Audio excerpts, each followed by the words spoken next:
Hello friends, welcome to law made easy by advocate दृष्टि।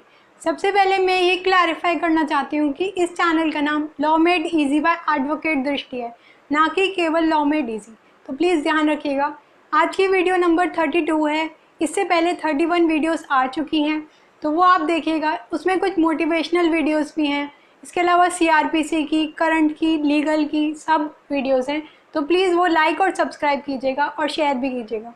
Start करते हैं। आज की वीडियो में हम करने जा रहे हैं IPC को स्टार्ट, समझेंगे उसे डेप्थ में। मैंने इस वीडियो का टाइटल है general principles of criminal liability.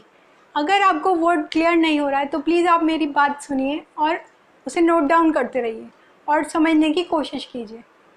General principles of criminal liability को मैंने 4 पार्ट्स में डिवाइड करने की कोशिश की है: drafting, contents, concept of crime और असेंशियल्स। हमें ये सब समझने की बहुत ज़रूरत है। तो ड्राफ्टिंग को स्टार्ट करने से पहले हम उसका हिस्टोरिकल बैकग्राउंड समझते हैं कि IPC आया कैसे, उसका हिस्टोरिकल बैकग्राउंड क्या है, जूरिस्प्रूडेंशियल एस्पेक्ट क्या है। जैसा कि आप सब जानते हैं कि एंशिएंट टाइम्स में कोई भी लॉज नहीं थे, तो रिवेंज का कॉन्सेप्ट चलता था। मतलब अगर किसी ने किसी का हाथ तोड़ दिया है तो हाथ तोड़ देगा वो भी, अगर किसी ने आँख निकाल ली है तो वो भी आपकी आँख निकाल लेगा। ऐसे ही चलता था। उसके बाद आए मुगल्स, जिन्होंने कॉम्पनसेशन का कॉन्सेप्ट देने की कोशिश की, लेकिन उसके बाद भी हिंदूज़ और मुस्लिम में डिस्प्यूट होने लगा, क्योंकि हिंदूज़ चाहते थे कि हमारी कस्टम के अकॉर्डिंग हमें कॉम्पनसेशन मिले और मुस्लिम चाहते थे हमारे कस्टम के अकॉर्डिंग हमें कॉम्पनसेशन मिले। तो उसके बाद लॉ कमीशन आए। उसी वजह से लॉ कमीशन को इंटरवीन आना पड़ा 1834 में। जी हाँ, फर्स्ट लॉ कमीशन आए 1834 में, जिसके प्रेसिडेंट और फादर थे लॉर्ड मैकॉले।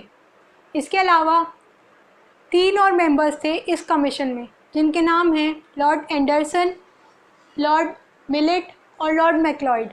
ये चारों नाम बहुत पूछे जाते हैं, तो प्लीज़ इन्हें नोट डाउन करते रहिएगा। इसके अलावा हम समझते हैं कि ये इनैक्ट कब हुआ और इन्फोर्स कब हुआ। ये इनैक्ट हुआ अक्टूबर 6, 1860 में, लेकिन उसके 2 साल बाद इसे इन्फोर्स किया गया, जिसकी डेट है 1 जनवरी, न्यू ईयर के दिन 1862 में। 2 साल बाद इसे इनैक्ट किया गया। इसके बाद हम समझते हैं लीगल और मॉरल ड्यूटी में क्या डिफरेंस होता है। अब ड्यूटीज़ भी 2 तरीके की होती हैं। मॉरल ड्यूटी में तो आप बाइंड नहीं होते, लेकिन लीगल ड्यूटी आपको बाइंड करती है। कहीं ना कहीं लीगल ड्यूटी में आप बाउंड होते हो। तो एक एग्जांपल से समझते हैं। जैसे कि अगर आपके सामने कोई बेगर जा रहा है और वो स्टार्व कर रहा है, वो भूखा है और आपसे खाना मांग रहा है, लेकिन आप उसे दे नहीं रहे और वो मर जाता है, तो आपकी मॉरल ड्यूटी तो है कि आप उसे खाना दें, लेकिन आपकी कोई लीगल ड्यूटी नहीं है। तो आप मॉरली बाइंड हैं, लेकिन लीगली आप बाइंड नहीं हैं, आप लायबल नहीं होंगे IPC के अकॉर्डिंग। वहीं दूसरा एग्जाम्पल लेते हैं। अगर आप स्विमिंग पूल के पास से जा रहे हैं और वहाँ पे एक बच्चा डूब रहा है और वो हेल्प के लिए चिल्लाता है, लेकिन आप उसकी हेल्प नहीं करते, तो आप मॉरली बाइंड होंगे, आप लीगली बाइंड नहीं होंगे, आप लायबल नहीं होंगे। जब आपकी लीगल ड्यूटी होगी आप तभी बाउंड होंगे। इसके अलावा अगर एग्जाम्पल को थोड़ा चेंज करते हैं, वहाँ पे उसका कोच भी था, स्विमिंग पूल के पास उसका कोच भी था और वो हेल्प करने से मना कर देता है, तब वो लीगली बाउंड होगा, उसकी लाइबिलिटी होगी, जिसके वजह से आज का टॉपिक मेरे को लेना पड़ा। और वो मॉरली बाइंड नहीं होगा, लेकिन लीगली बाइंड होगा। उसके अलावा हम समझते हैं कि इस IPC में 511 सेक्शंस हैं और 23 चैप्टर्स हैं, और ये लेक्स लोकाय है, मतलब law of the people, law for the people, लोगों के लिए बनाया गया है। ये एक सब्सटैंटिव लॉ है और इसका इफ़ेक्ट रेट्रोस्पेक्टिव इफ़ेक्ट होता है, मतलब पुराने डेट से, बैक डेट से इसका इफ़ेक्ट होगा। अब हम समझते हैं कंटेंट्स। किसी भी कोड को 2 पार्ट्स में डिवाइड किया जाता है, एक जनरल और एक स्पेसिफिक। अब जनरल में भी जैसे एग्जेम्पशंस हो गए, बेसिक प्रिंसिपल्स हो गए, उसकी कुछ डेफिनेशंस हो गई, इसके अलावा कुछ कंडीशंस हो गई। इसके अलावा स्पेसिफिक ऑफेंसेस जो हम डील करेंगे आने वाली वीडियोस में, आज की वीडियो खाली ओवरव्यू के लिए। इसके अलावा हम समझते हैं कॉन्सेप्ट ऑफ क्राइम। क्राइम समझने की बहुत ज़रूरत है। जैसा कि आप सब जानते हैं कि टिल डेट कोई भी क्राइम का कॉन्सेप्ट नहीं है, क्योंकि वो हम रीज़न हम समझेंगे।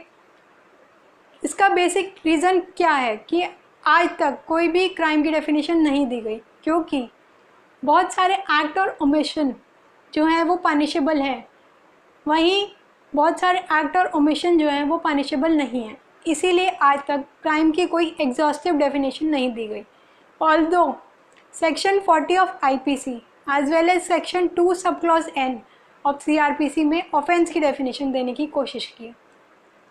अब हम समझते हैं जनरल डेफिनेशन ऑफ क्राइम क्या होगी। फिर अगर आप वायलेट करते हैं कोई भी राइट और ड्यूटी जो सोसाइटी को इफ़ेक्ट करती है, जो पब्लिक को हार्म करती है, वायलेट करते हैं, उसका उल्लंघन करने की कोशिश करते हैं, वही बनता है क्राइम। क्राइम का मतलब समझा हमने। अब कोई मेजर ऑथर्स समझते हैं कि वो क्राइम के बारे में क्या बोलते हैं। जैसे फेमस ऑथर्स हैं, जैसे ऑस्टिन जैसे बहुत सब लोग जानते हैं। कोई भी रॉन्ग जो एक सॉवरेन अथॉरिटी करती है ऑन द सबऑर्डिनेट, मतलब एक हायर अथॉरिटी करती है ऑन द सबऑर्डिनेट, उसे क्राइम कहा गया। इसके अलावा ब्लैकस्टोन ने कहा कि कोई भी एक ऐसा रॉन्ग जिसमें वायलेट होता है पब्लिक राइट्स और ड्यूटीज़, उसे क्राइम कहा गया। वहीं केनी ने कहा कि कोई भी एक ऐसा रॉन्ग जिसमें पनिशमेंट दी जाती है और माफ़ी नहीं दी जाएगी, और अगर माफ़ी दी गई तो वो खाली क्राउन के पास अथॉरिटी है, पुरानी डेफिनेशन है। वहीं हुड्डा ने कहा, हुड्डा द वेरी फेमस, उन्होंने कहा कि क्राइम होता है an act worth of serious condemnation, जिसकी उल्लंघना की जाए। इसके अलावा हमारे पास एक और डेफिनेशन है जेम्स स्टीफन की, जिन्होंने कहा कि क्राइम होता है an act forbidden by law या फिर affecting the moral sentiments of the society, वही क्राइम होता है। तो ये हमने समझा कुछ डेफिनेशंस और हिस्टोरिकल बैकग्राउंड और कंटेंट्स और ड्राफ्टिंग। इसके अलावा असेंशियल्स, अब कौन कौन रिस्पॉन्सिबल होगा, जैसे कि हमारा टॉपिक है तो इसमें कौन कौन रिस्पॉन्सिबल होगा। क्या सेक्शन 11 में पर्सन जो दे रखें खाली वही रिस्पॉन्सिबल होंगे? नहीं, पर्सन में भी कॉर्पोरेट बॉडी आती हैं, बॉडी कॉर्पोरेट आते हैं, इसके अलावा बहुत से लोग आते हैं जो हम आगे वाली वीडियोस में समझेंगे।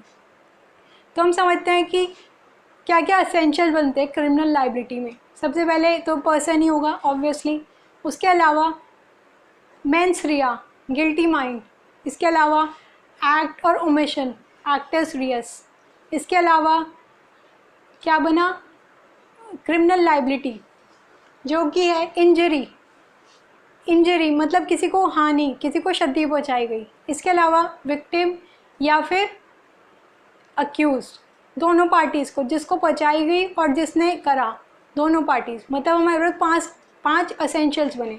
अब हम समझते हैं कॉरपोरेशन का क्या कॉन्सेप्ट होता है। क्या कॉरपोरेशन भी लायबल होगा? जी हाँ। जनरल रूल मतलब जब कोई प्रोनाउंसमेंट नहीं थे तब क्या रूल था और अब क्या रूल है। सबसे पहले हम समझते हैं कि कॉरपोरेशन जो है उसकी कोई फिजिकल एंटिटी तो होती नहीं, तो वो लायबल तो हो ही नहीं सकता, ना वो उसके पास गिल्टी माइंड होता है तो वो लायबल तो हो ही नहीं सकता। तो कॉरपोरेशन कैसे लायबल होगा? अगर हमें कॉरपोरेशन को लायबल करना ही होगा, किसी कंपनी को लायबल करना ही है, तो हम कैसे करेंगे? जैसा कि हमारे पास एक प्रोनाउंसमेंट है, एक जजमेंट है, state of Maharashtra versus syndicate corporation limited 1964 का केस है, जिसमें बहुत क्लियरली कहा गया कि क्रिमिनल लाइबिलिटी जो भी एजेंट्स और मैनेजर्स जो भी बिज़नेस को रन करते हैं, जो भी रिस्पॉन्सिबल हैं उस बिज़नेस के लिए, वही लायबल होंगे। जो भी वो कंडक्ट करते हैं, जो भी कंपनी चला रहे हैं, वो लायबल होंगे for the acts of the company. तो ये क्रिमिनल कॉर्पोरेट लाइबिलिटी बताने की कोशिश की गई, इम्प्यूट करने की कोशिश की गई, जिसका क्लियर एग्जाम्पल हम section 17 of prevention of food adulteration act में देखते हैं। इसमें क्या कहा गया? इसमें बेसिकली कहा गया कि जो भी रन करते हैं, जो भी वर्क करते हैं फॉर द कॉरपोरेशन, वही लायबल होंगे कंपनी के लिए। बहुत क्लियरली गिवन है। आज की वीडियो मेरी यहीं समाप्त हुई। ये खाली एक ओवरव्यू था। अगर आप किसी कॉन्सेप्ट को लेकर परेशान हैं तो आने वाली वीडियोस में हम इसे करेंगे, घबराइएगा नहीं और प्लीज़ आराम से देखिएगा। इसके बाद क्वेश्चन ऑफ द डे, मैंने आपसे कहा था इंटरेस्टिंग फैक्ट्स। अगर आपको प्राइम मिनिस्टर बना दिया जाए एक दिन के लिए, तो आप कोरोना के टाइम पे क्या स्पीच देंगे, वो आपको बताना है कमेंट बॉक्स में। इसके अलावा आप मेरे फेसबुक पेज से भी जुड़ सकते हैं, जिसमें आप फिर आंसर कर सकते हैं। और मैंने आपसे कहा था आंसर भेजने के लिए, किसी ने नहीं भेजा, इसका मतलब कोई वीडियो पूरी नहीं देख रहा है। तो बहुत प्लीज़ आपसे रिक्वेस्ट ही कर सकते हैं कि प्लीज़ देखिए, आपके लिए बना रहे हैं वीडियो, आपके लिए यूज़फुल होगी। इसके अलावा आप मेरे को फेसबुक पेज पे भी फॉलो कर सकते हैं और पुरानी वीडियोस भी देखिए। नई वीडियोस ही नहीं, पुरानी वीडियोस भी लाइक और शेयर कीजिए और सब्सक्राइब भी कीजिए। और आप मुझे बताइए कि अगर आपको कोई वीडियो में कुछ गलती लगी या फिर कोई भी सजेशंस हैं, आपके सुझाव हैं, और किसी भी टॉपिक पे अगर आप वीडियो बनवाना चाहते हैं तो आप मुझे बताइए, मैं बनाऊँगी उस वीडियो। बस यही जुडिशल प्रिपरेशन कराने की मैंने कोशिश की है। आईपीसी से आज स्टार्ट किया है, वही हम कंटिन्यू करेंगे। आईपीसी भी करेंगे, सीआरपीसी भी करेंगे, जो आपके लिए बिहार जुडिशरी में, बिहार एपीओ में, छत्तीसगढ़ या फिर अपकमिंग जो भी एग्ज़ाम्स होने वाले हैं उनके लिए बहुत हेल्पफुल होगी, along with cases and stories, जिससे आपके कॉन्सेप्ट बहुत क्लियर और ईजी हो जाएंगे। Law made easy by advocate Drishti इस चैनल का नाम है और वही रहेगा। तो बस यही था मेरा वीडियो में। Meet you soon, bye bye, take care.